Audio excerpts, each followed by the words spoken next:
Welcome in, Dark Hearts. I'm Mooney. And Wolfie with your Nerd Network news. My Hero Academia Season 7 has come to a close, and there was so much that happened this season that we're gonna have to do a review in 2 parts. Season 7 started off with the badass battle between Star and Stripe and Shigaraki, a battle with such a ripple effect, it affects the entire outcome of this war. Season 7 marks a mature change in tone for the series, going a more invincible route with some of the consequences of hero and villain work, while at the same time expanding on their premise. It's no longer the story of how Midoriya became the world's greatest hero. It's now the story of how the entire class became the world's best. And that is exactly the upgrade we need to balance out some of the darker plot points this season. In fact, last season, we rage quit over the Midnight storyline, which is exactly where they pick up this season in episode 1. It took us a few weeks to get back to the rest of the series. I am loving this season's broader focus on the collaborative efforts of all the heroes. They're making it abundantly clear that if they win this war, it won't be because Midoriya has the biggest stick.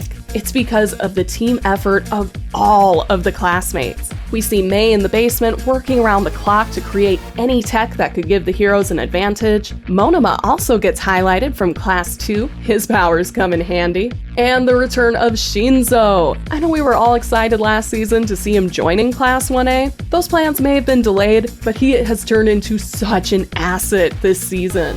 The first half of the season sets up the battles between heroes and villains in a divide and conquer strategy, something that is only made possible by the reveal of the UA traitor. We finally figure out who it is, and let me tell y'all, I had a feeling it was that character. The reveal of the traitor arc was just a beautifully executed chess match between heroes and villains. I'd have to say my favorite character arc is Spinner's. Spinner has been a semi-important character throughout the entirety of the series, and Spinner gets a major bump in character growth. Being a character that blindly followed Stain's ideology, even incorporating and copying Stain's costume, and then turning around and ultimately having his own goals. He learns that it's his own ideologies that the villains are looking up to now. And seeing him step up to this leadership role is such a great character growth. Y'all, Spinner was not one of my favorite characters, and now he kind of is. That's one thing that makes My Hero Academia really stand out among anime. They're not just doing character development on the heroes,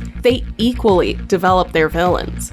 We even got a deep dive into Dabi's backstory and what shaped his maniacal mind. Can the heroes survive? And will the villains find redemption? We're going to be diving into the second half of Season 7 tomorrow. Make sure you're tuning in, Dark Hearts. And until then, don't get too attached to your favorite characters. This season is going dark.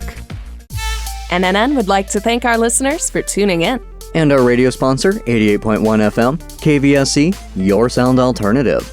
And Woodforia, DJs, photography, and more. You can get a quote for your special event at MinnesotaProDJ.com. Make sure you like and subscribe to DarkHeart_Studios on YouTube, hit that bell, and follow our socials for full video versions of NNN, interviews, and live events coverage. Thank you for tuning in, Dark Hearts. This is Mooney. And Wolfie, signing off.